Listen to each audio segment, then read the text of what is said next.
Sveika, Margarita! Sveika! Esmu tevi noķērus kā reiz tikko šeit atgriežoties no siltām zemēm, precīzāk no Balī, Latvijā. Kādas sajūtas ir? Saulains laiks. Klimatiskais šoks. Īpaši vētra, ja nedēļas nogalē. Jā, mēs negājām ārā, bet klimatiskais šoks ir, jā. Bet arī pulkstenis laiks arī, es domāju, viss kopā bija gan laika apstākļi. Nu, man personīgi ir kaut kā tik ļoti neķert tas jetlags. Es laikam dzīvoju arī šeit. Es ciešu no Latvijas laika joslas. Es dzīvoju pēc Āzijas laika joslas. Tā kā tas man mazāk, bet klimats, protams, salīdzinoši vairāk uztrauc. Latvijas klimats. Latvijas klimats, protams. Ja te jau tu Indonēzijā un Balī jūties kā zivsūdenī. Tā varētu teikt. Tā varētu teikt, jā. Jā, mēs šodien, tā kā es tev esmu aicinājusi runāt par Balī, jo tu tieši no Balijas kā reiz atgriezusies. Tad kā tur īsti ir, nu, ko mēs tā varam kartē skatoties, ieraudzīt, kas ir Balī, kur viņi atrodas un, nu, tīri ģeogrāfiski, lai skaidrs, par ko mēs runājam. Tad runājam par Indonēziju. Jā. Sasodīti daudz to salu, un man tā šķiet, ka tās ir 17,508 salas, bet tu brauc uz Balī. Kāpēc? Mēs nepārskaitījām, bet pār pa 17,000 tiešām salas ir. Balī, mēs zinām, laikam ir vispopulārākā Indonēzijas sala, daļai pateicoties arī modernajai literatūrai un kino, bet kā paši balinēzieši saka, viņi grāmatu par ēd lūdzies mīli principā nelasa. Viņi uzskata, ka iespaids ir labs, jo turisti brauc un ar to viņiem pietiek. Un ceļotāji tur ir daudz? Jā, ceļotāji ir ļoti daudz. Viņus var arī saprast, jo viennozīmīgi es teiktu, ka Balī ir viskaistākā no Indonēzijas salām. Es neesmu bijusi visās, bet esmu bijusi gan Kalimantānā, gan Javā un Sumatra? Sumatra vēl man priekšā. Vēl priekšā, jā. Bet, nu, tik cik ir izbraukta Javas sala diezgan daudz, tad, nu, Balī ir kaut kas tāds citādāks. Tas varētu būt varbūt arī vēsturiski veidojies, jo, kā mēs zinām, Balī bija jau senos laikos mazliet ārpus tirzniecības ceļiem. Viņi attīstījās diezgan neskarti. Viņi iekapsulējās, varētu teikt, savā kultūrā un vēsturē, un tikai nu, jau jaunākos laikos, nu, pēdējie 300 gadi, kad sākās kolonizācija, tad varbūt vairāk viņa sāka atvērties, nelabprātīgi sāka atvērties pārējai pasaulē, bet tā kultūra iekapsulētā to patiešām joprojām redz un jūt. Un to jūt pat neskatoties uz to, ka šobrīd ir milzīgs turismu apjoms. Būs divi jautājumi, kas man radās klausoties tajā, ko tu stāsti. Pirmais, tad iekapsulējusies šī kultūra, bet tu teici, ka tu minēji, ka tu esi apbraukājis krustašķērus arī to pašu kaimiņos esošo Javas salu. Liekas, kas tad tur tāds savādāks var būt, bet man jau liekas gan reliģija, vai ne? Jā. Daba. Daba ļoti atšķirīga. Liekas, ka tas ir turpat neliels šaurums, un tu jau esi Javas salā, ja tad ir pilnīgi arī, man liekas, ka tāda absolūti pilnīgi cita pasaule. Jā, tā būtu, ja tā par dabas tām atšķirībām, kas tev pirmais varbūt nāk prātā, iedomāties par Balī? Es domāju, tie visiem zināmie rīsu lauki, ja, rīsu terases. Viņas patiešām ir ārprātīgi skaistas. Tie ir skati, ko cilvēka prāts nespēja aptvert to skaistumu, ka tev liekas, ka vienkārši kaut kas tik ļoti skaists, un nav jau arī brīnums, kāpēc 20. gados, kad sāka braukt mākslinieki, sāka gleznot rīsu laukus, Balī popularitāte arī auga vienkārši nežēlīgos apjomos, jo visi gribēja zināt, kur tas ir, no kurienes tas ir nozīmēts, tas nav izdomāts. Un arī šobrīd tas interesantais ir tas, ka it kā viņiem ir paralēli tā modernā pasauli, kur mēs lietojam internetu un braucam ar mašīnām, un tāpat laikā tā rīsu saimniecība viņiem ir kaut kas ļoti tāds arhaisks, es pat teicu. Viņus joprojām stāda ar rociņām un novāc ar rociņām, jo uz tām terasēm, kalnēm, viņus vienkārši ar tehniku tur īsti klāt netiek nekādu. Bet kā tie vietēji skatās uz to, ka, piemēram, tajā Rīsu lauka maliņā piestāja tāds balto ceļotāju autobusu, kāpj ārā ar saviem fotoaparātiem, mēģina fotografēt. Es uzreiz iztēlojos, teiksim, mūsu rudens kartupeļu talkas, ja?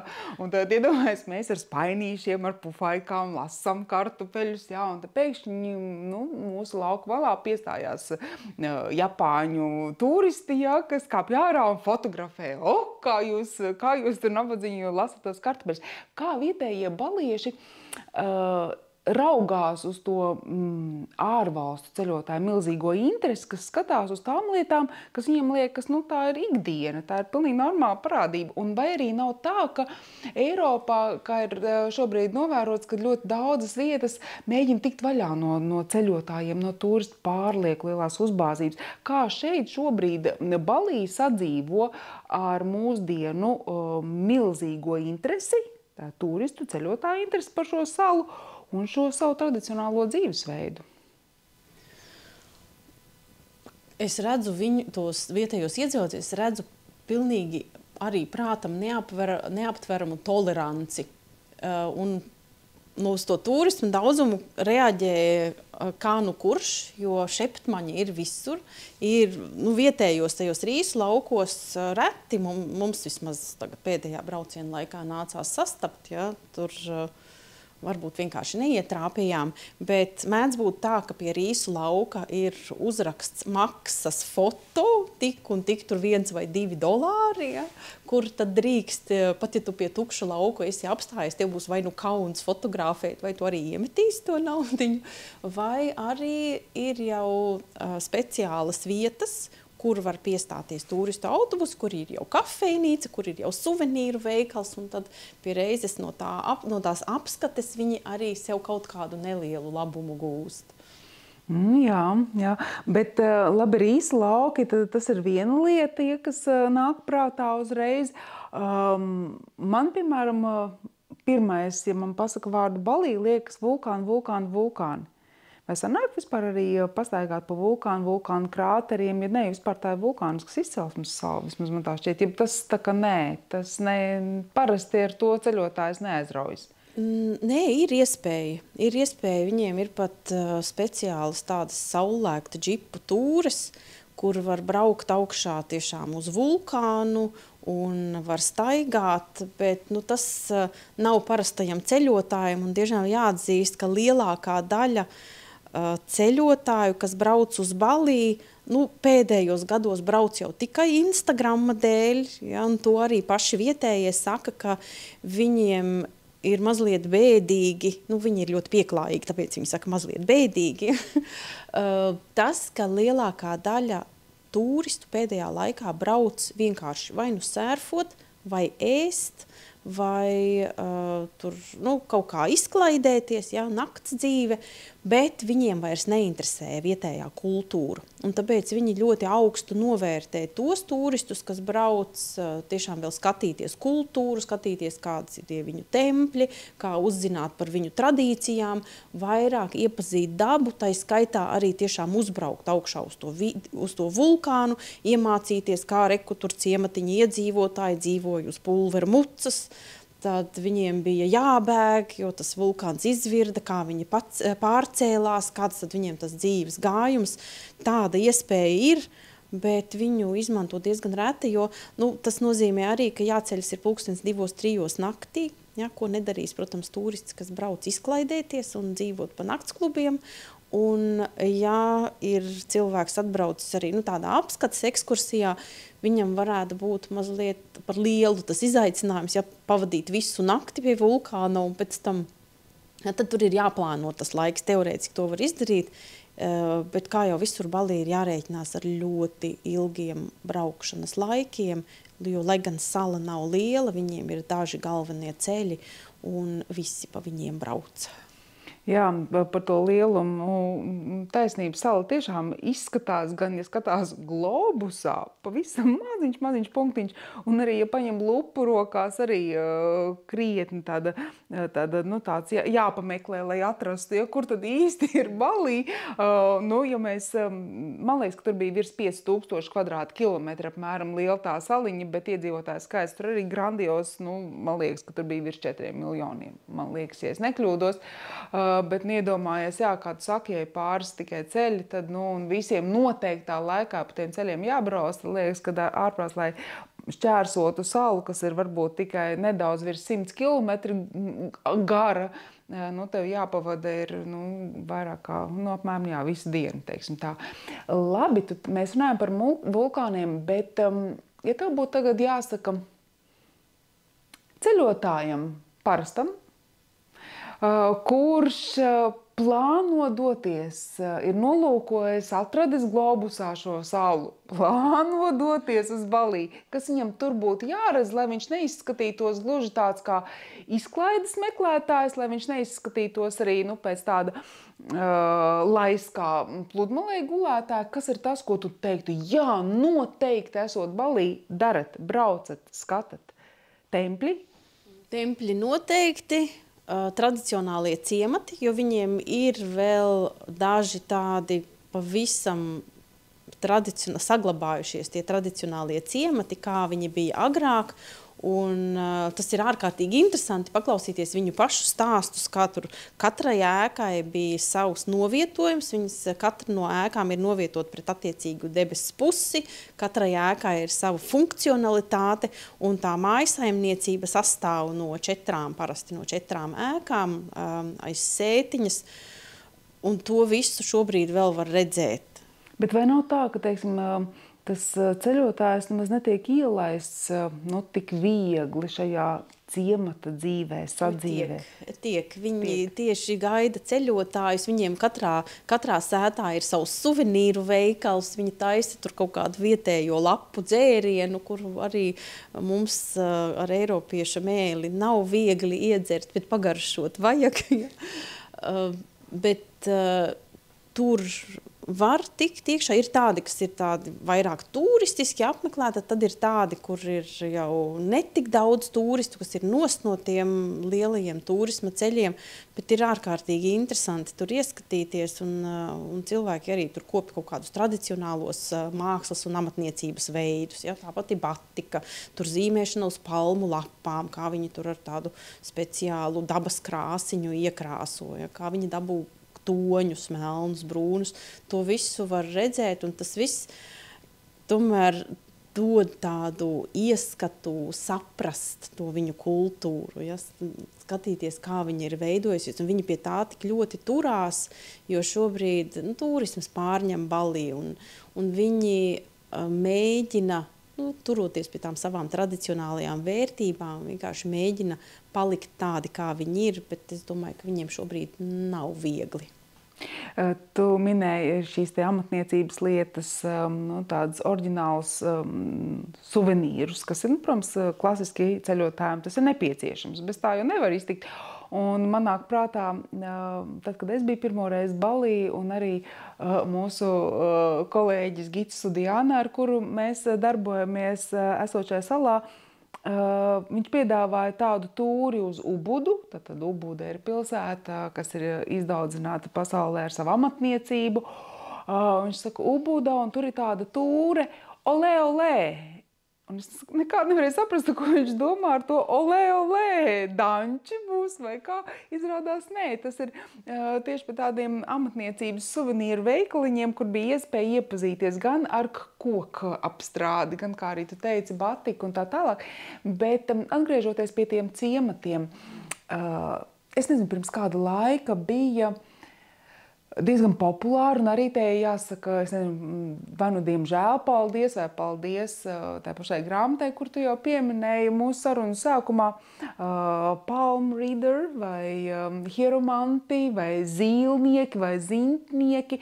Kā īsti ir, vai tādus tradicionālus zintniekus šobrīd senajos ciematos var sastapt? Es runāju tiešām par tādiem autentiskiem, nevis par tiem, kur stāv turisma autobusa rindā visu nakti, lai tiktu pie tā saucamā zīlnieka, kas paskatās uz tavu rociņu un attiecīgi paskatās, cik tev bija smaciņš un pateiks visu, ja ilgu laimīgu mūžu novēlēs. Kā ir tāda autentisku zintnieku klātbūtni Balī? Šobrīd pārsvarā ir tie, ko tu minēji, ja, tādi pašpasludinātie zintnieki. Viņu ir daudz, pie viņiem rindu nav, pie viņiem var tikt ātri, bet protams, ka ir arī tie īstie, bet mēs arī šajā ceļojumā meklējām. Mums bija pāris interesanti, kas noteikti gribēja tikt, bet diemžēl pie tiem tādiem tiešām labiem speciālistiem ir lielas rindas. Pie viņiem ir jāpierakstās diezgan jau iepriekš, un tā mums, mīļie draugi, arī palika bez gudriem padomiem no tādiem cilvēkiem, jo mēs vienkārši netikām klāt un laist viņus pie tiem, kas izurbina no deguna kaut kādu dzīves stāstu, mēs negribējām. Ja pašai tev ir sanācis būt vienalga pie kāda no zintniekiem Balī? Es esmu bijusi Indijā pie palmu lapu lasītāja, bet Balī nē. Jā, skaidrs. Jā. Labi, tad tradīcijas, daba, kā garšo Balī, ja tā var teikt? Kas ir tradicionālā Balī garša? Augļi, pēc tiem jau ir traki mūsu ceļotāji, jo mūsu platuma grādos, kas tad ir gurķis, ķirbis, tomāts? Ābols, viņiem eksotika ir. Jā, pareizi, ābols, viņiem ir eksotika. Kas ir tas, kas mums uzrunā? Nozīmīgi, un viņiem ir augļi, kas ir cauru gadu, kam nav sezonas, un tad ir sezonālie augļi, bet kaut kam vienmēr ir sezona. Un pat reizēm tos, kam īsti konkrētajās Balī salā nav sezona, viņi ieved no kaut kurienēm. Tā kā mums šajā pēdējā ceļojumā, protams, bija cilvēki, kas nebija mēģinājuši duriānu, un to duriānu šausmīgi vajadzēja. Ja, tad mēs viņu medījām 2 nedēļas, kamēr beigās samedījām. Ja. Un kāds bija iespējas? Kuram, ja, bija jau, kas bija mēģinājuši, bija jau, kas jau čāpstinājās ar karotīti un teica, ka jau garšojot, bet pārsvarā lielākai daļai mazliet nesaprotams ir augļu karalis. Ja.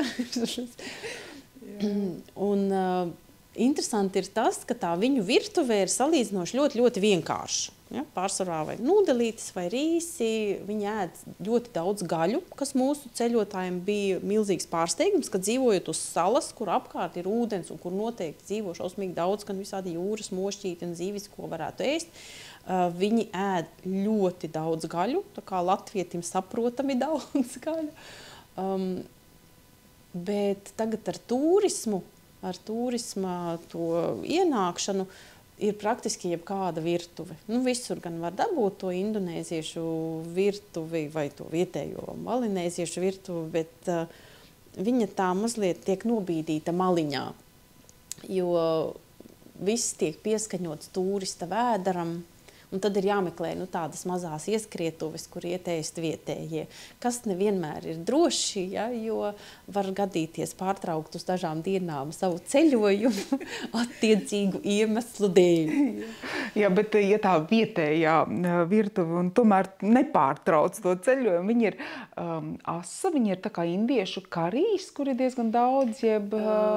Viņiem ir visādi, viņiem ir gan asi, gan netik asi. Tas tradicionālais viņiem ir cepti rīsi, kur viņi liek klāt, tur parasti standartā ir sīpuls, ķiploks, citronzāle, ingvers, un tad ir tas saldā un sāļāts sojas mērce un kečups, tomātu parastais. Un tad tas viss tiek godīgi samaisīts tādā mērcītē, un rīsi vai nūdeles tiek apcepti tajā.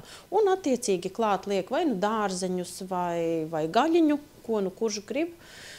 Un tas parasti nav ass, bet viņiem ir arī tādi asāki ēdieni, iekšējai dezinfekcijai.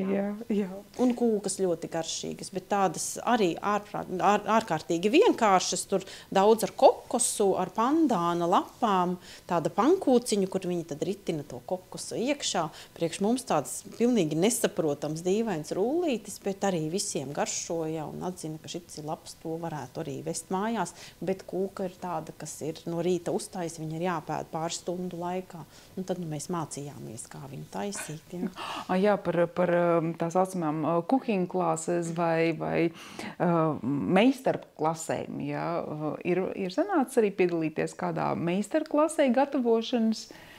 Nē, man nav, jo man ir atkal, es neēdu gaļu pati, un līdz ar to man tā meistarklase stipri sašaurinātos. Vispār es esmu, tas gan bija Vietnamā, tur bija springroļi, un man bija pēc tam piespiedu kārtā jātin cūkas springroļi, cūkas gaļas, jo neviens to negribēja darīt. Tas nebija tāds ļoti patīkams piedzīvojums, bet interesanti. Jā, tad, kad mēs arī savulaik mēģinājām, mēs piedalījāmies šādā cooking klāsī, kulinārijas meistarklasē, tad parasti ir tā, kad sākām no rīta, bija arī agri jāceļās, jo tie, kas gribēja nekādu gulēšanās, 4:30, kā īsta balī sieviete ceļas un iet uz tirgu. Jā, un tad arī attiecīgi, bet toreiz mēs zivi varējām izvēlēties jo mēs iepriekš aprunājāmies ar pavāru, ko tad mēs gribēsim gatavot. Tad, protams, es un zivs tīrīšana, tas ir pilnīgi garām, kādam, protams, iešķiep to zivtiņu, bet patiesībā gan interesanti bija, kad kādā veidā arī tajā virtuvē tu šeptējies tās garšvielas, teikšu godīgi, uz vietas, tu izmēģini pie tiem pašiem rīsiem, piešauš ķipsniņu to, piešauš ķipsniņu šo, un tā garša ir tāda, citādāka. Un tic vai ne, atvedot uz Latviju tās pašas garšvielas. Kaut kā nestrādā. Es nezinu, vai vajag to virtuvi, vai vajag to gaiss, tas vietējais gaiss palīdz. Nestrādā. Un man ir bijis tā, ka es tiešām labas garšvielas, viņas pāris gadus pastāv, un tad ir, diemžēl, jāmet laukā. Bet vienu gan, kas man ļoti, ļoti patīk Indonēzijā, salās īpaši, tās ir krustnagliņas, tās būtu tiešām šaušalīgi patīk, jo tas aromāts kādas arī tiem pašiem desertiem, ko tu minēji, kūciņas, un kārumi, tā viņa kārojas tagad. Muskatrieksts. Mēs jau zinām, muskatrieksts un krustnagliņa ir vispār tā gala. Tā gala hīti. Un varbūt arī tagad ārā ir tāds vētrains, rudenīgs slapdrāņķis. Es nezinu, kāpēc, bet man ir tāda sajūta, ka tās krustnagliņas un arī tas muskats, ko tu esi tā kā bīdnes, kāpēc man bija piemirsies, viņš tādu siltumu dod. Jā, viņiem ir sildošs efekts, viņš kā augs darbojas sildoši, tāpēc jau mēs Ziemassvētkos arī viņu ēdam, tāpēc jau holandieši gribēja monopolu uz krustnagļiņa. Jā, labi par siltumu runājot. Ūdens ir silts, var peldēties? Ļoti silts priekš mums lielākai daļai, kas ir ziemas peldētāji, kā saka, pretīgi silts ūdens. Ja? Nē, ūdens ir fantastisks. Vissiltākais bija ziemeļu daļā, Lovina, kur ir melnās, vulkāniskās pludmales, bet arī citur. Bet tur ir droši peldēties. Parasti jau ir tā, ka ir salas, kur citreiz saka, ir jāiet ar tām meža ķībām un tā. Tur varēja, man liekas... Tur var peldēties, bet ir arī tur pie mūsu viesnīcas tā jūrviņa ir skaisti. Tur ir smilšaina pludmali, tad ir tāda šķēršļu josla, kur ir izskalotie koraļu gabaliņi, kurai ir jātiek pāri. Un tie, kam ir mīkstās pēdiņas, tiem mazliet ir problēma tikt pāri. Un pēc tam atkal sākas smiltiņas. Tad atkal var mierīgi. Bet tur ik pa brīžam ir tāds asāks korallis, tās ežu ķības ir ieteicams. Var arī bez, bet es zinu, ka ir tādi, kam ir tādas maigākas pēdiņas, ka viņiem tomēr labāk. Kā ar snorkelēšanu? Es zinu, ka Ēģiptē sarkanā jūra tā parasti tiek dēvēta par tādu snorkelētāju paradīzi, kā ir ap Balī salām, jo es zinu, ka tie tiek jau piedāvāts arī virkni dažādas tūrītes, kur var izbraukt ar laiviņu un mesties iekšā. Jā, Balī skaitās viena no snorkelētāju paradīzēm, ir sevišķi tā tur mazā Nusa Penida saliņa, kas ir austrumpusē pie Balī. Tur skaitās pavisam gan nirēju, gan snorkelētāju paradīze, un pie Balī stāsta, ka esot Indonēzijā viskaistākā zemūdens pasaule.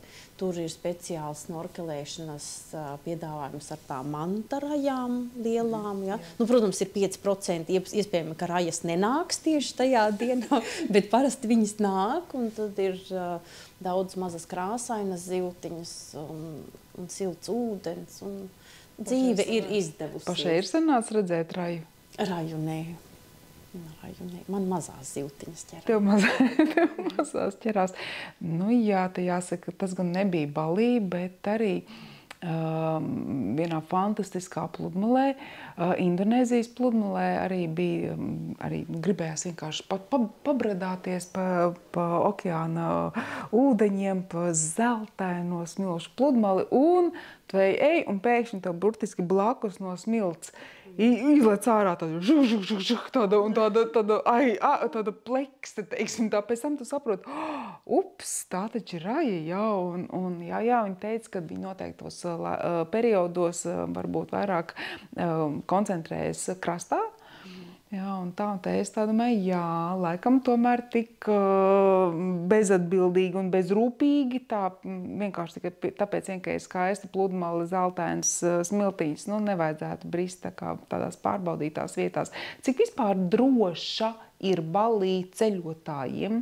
Es šeit nerunāju tikai par ūdeņiem, bet vispār, cik droši mēs varam justies? Es teiktu, ka ļoti droši. Balī ir sala, kā vietēji apgalvo, kur praktiski vispār nav noziedzības. Viņiem ir, tas ir jau no viņu tās iekšējās pārliecības, ja, jo viņi, kā mēs zinām, Balī ir hinduisms, kas ir saplūdis ar animismu, viņu to autentisko reliģiju, un tas viss ir izveidojis tādu interesantu miksli, kur viņi joprojām tic karmas likumam, un viņiem nav noziedzības. Kā viņi saka, viņiem noziedznieki visi iebrauc pārsvarā no Javas salas. Jā, mēs arī uzreiz interesējamies, vai tad Balī ir cietums, esot un tur sēžot, tad tie no Javas salas. Jā, jo pārsvarā, kas tur ir kaut kādi kabatzagļi, viņiem pat nav īstas tādas lielas zagšanas, tur tāda vardarbīga noziedzība praktiski vispār nepastāv.